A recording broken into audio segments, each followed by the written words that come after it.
Hi there folks, welcome back to Rich Reviews. I want to thank everyone who has been watching, liking, commenting, subscribing on the channel. That is amazing folks. Help me get to 100 subscribers folks, help me get to 10,000 views. That'd be amazing folks. So in the latest of the films that didn't get a wide release, didn't make much money or found their way on to the internet, the latest of these is called Galaxy of Horrors. And boy did I find a doozy here folks. So a man finds himself trapped in a damaged cryopod. He is then forced to watch 8 films of sci-fi horror while his life support runs out. So the first film is called Eden, and this is written and directed by Todd Corbry. So after a nuclear apocalypse happens, a terrorist group, or has been dubbed a terrorist group by the remaining government, decides to infiltrate the government's last remaining headquarters, where the government is trying to do experiments because no one can breathe the air outside and they're doing testing. That's basically it. Next one here is called Iris, and this is written and directed by Richard Carpella, and this might be the only one of these that has at least a functioning brain to it. So a man who recently killed a person has to take a photo of this person in order to collect a bounty on this person because now he has to bury this person. But unfortunately with him, while he's taking a photo, is this Surrey-like operating system called Iris. And Iris has a few ideas of her own basically here. So the next one here is called Flesh Computer.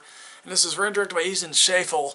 And this is a story about goings on in an apartment complex and the janitor in the basement who's trying to build an artificial intelligence. It's a very boring story, folks, so, there you go. So the next story here is called Pathos, and this is written and directed by Dennis Labella, Marcello Colli, and Fabio Prati. This is a story of a man who's stuck in a virtual pleasure room, although here's the thing, he can't access any virtual reality he wants. Now, the reason why he can't access any of the virtual pleasures that's being advertised in this room is because he can't remember his credit card number. And if you think that's interesting or is that as horrifying, well, there you go.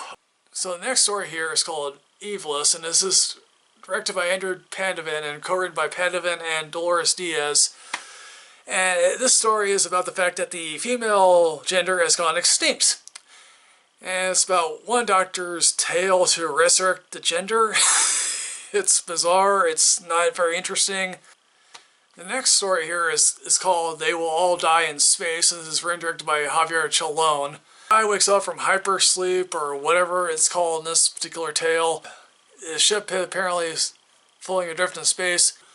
He's been woken up by 2 shifty crew members, and of course they ask him to repair the ship here. Of course, if you can't figure out where this is going in 30 seconds, you really are clueless here, folks. So Entity is directed by Andrew Desmond and co-written by Desmond and Jean-Philippe Fail. So after a space wreck, an astronaut finds herself drifting farther away from the ship.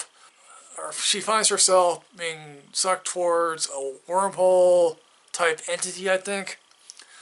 It's very boring. Last story here is called Kings, written and directed by Benny Biaz and Marianto Spaic, 2 drug dealers that go looking for their dealer supplier in a nightclub, and things go very bizarre very quickly and go very wrong very fast. As I said, with the exception of Iris, none of these tales are particularly horrifying, none of them are particularly scary.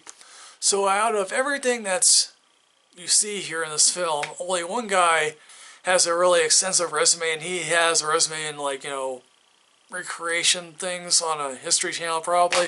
Here's the deal, folks. I realize that horror anthology films have been coming in vogue lately, like the ABCs of Death or VHS series. But Galaxy of Horrors is probably one of the laziest things I've ever seen. Half of these don't really make much sense at all, and if they do make sense, it's boring. So in the end, folks, Galaxy of Horror is something that you should really avoid, particularly at all costs. It's a dull, tedious exercise and monotony. If you want to waste an hour and 40 minutes of your life, go ahead. because of the Irish story, for some bizarre reason, I'm going to be generous here, folks, and I'm going to say this.